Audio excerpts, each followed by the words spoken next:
کیونکہ وکالت آنے کے بعد وہ پہلی چیز ہوتی ہے کہ ہمارے پاس انکم نہیں ہوتی. جی لیکن اگر ہم دل لگا کر تھوڑا سا کام کریں تو ہمارے سینئرز بھی ہمیں دیکھ رہے ہوتے ہیں, ان کو بھی ایسے شخص کی ضرورت ہوتی ہے جن پر وہ بھروسہ کر سکیں, جس کو وہ کام دے سکے. جب آپ پنکچویلٹی کے ساتھ آفس آئیں گے, اور ایک چیز بات یاد رکھیں, اگر 8 بجے کوٹ ٹائم ہے تو آپ 7:30 آفس موجود ہوں, 3:30 بجے تک کوٹ ٹائم ہے تو آپ 4 بجے آفس سے جائیں, چھٹی نہیں کرنی ایون کہ سٹرائک بھی ہو.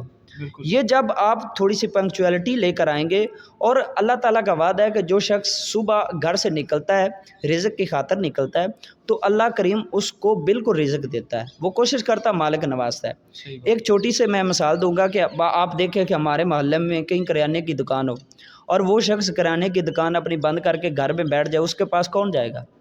کوئی بھی نہیں نہ جائے گا. اس کا ٹائم ہے صبح 7 بجے آ کر شاپ کھولنی اور رات گیا تک وہاں پر بیٹھے رہنا, اور باقی معاملات اللہ پر ہوتے ہیں. آپ نے سب سے پہلے بیسک کام سیکھنا ہے, پنکچویلٹی لانی ہے, کورس میں دیکھنا ہے کہ پیش کیسے ہونا ہے, کس سائڈ پر کھڑے ہونا ہے, کس سائڈ پہ نہیں کھڑے ہونا, جو بھی جتنا بھی سیکھ سکیں ایون کہ. اور ایک چیز ہے, کالے کوٹ کو بدماشی کا ٹیگ نہ بنائیں, عزت دیں, عزت کے ساتھ کام کریں. آپ بھی آفیسر آف کورٹ ہیں, جج بھی آفیسر آف کورٹ ہے, اس کی بھی عزت کرنی آپ پر لازم ہے, اور سینئرز کی عزت کرنی آپ پر لازم ہے. جونیئرز کے ساتھ ہمیشہ شفقت کے ساتھ پیش ہیں. اور ایک چیز, پولیٹکس سے ابتدائی دنوں میں جتنا ہو سکے دور رہیں, کالے کوٹ کا روب دکھانا جتنا ہو سکے دور رہیں, لائبریری جوائن کریں.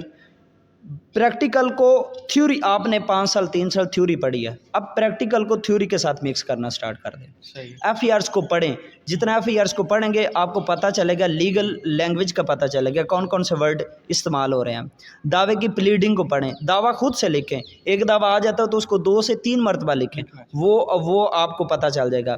کوئی بھی اگر آپ ڈیلی ایک فیصلہ پڑھتے ہیں, P L D S C M R کے جو فیصلہ جاتے ہیں ہائر سپریم کورٹس کے, ہائی کورٹس کے, وہ کم از کم ڈیلی ایک فیصلہ پڑھے, آپ کو لیگل لینگویج کا پتہ چلے گا. یہ نہیں کر سکتے تو آپ متعلقہ کورٹ میں جو آپ کے ڈسٹرکٹ کورٹس ہیں ساری بنی ہوئی, اس میں کوئی ایسا اپنے آفس سے کوئی ایسا بریف اٹھائیں جس میں فیصلہ ہو چکا ہے, وہ جو اس میں پورا ٹرائل ہے آپ کے پاس, آپ شروع سے لے کر اینڈ تک پڑھیں. اس میں پروسیڈنگ کیسے ہوئی, جہاں پر نہیں آتا وہاں سے سینئر سے پوچھیں, اور کوئی بھی سینئر سے اگر آپ پوچھیں گے تو سینئر آپ کو موٹیویٹ کرے گا, اگر نہیں پوچھیں گے تو سینئر بھی آپ پر ٹرسٹ نہیں کرے گا, کیونکہ وہ اپنے کلائنٹ کو ضائع نہیں کر سکتا آپ کے پیچھے. یہ میری ریکویسٹ بھی ہے اور یہ میری نصیحت بھی ہے, اور یہی میں نے سیکھا کہ اگر آپ کوشش کریں گے تو مالک کائنات اس شعبے میں آپ کو عزت بھی دے گا, رزق بھی دے گا, شہرت بھی دے گا. جی جی, بہت شکریہ میاں صاحب, آپ اپنا قیمتی وقت نکال کے شیخوپورہ تشریف لائے, اور امید کرتے ہیں کہ آپ آئندہ بھی ہمارے پاس آتے رہیں گے اور ہمیں اسی طرح اپنے علم سے رہنمائی دیتے رہیں گے. آپ کا بہت شکریہ. Thank you sir. جی, اللہ حافظ.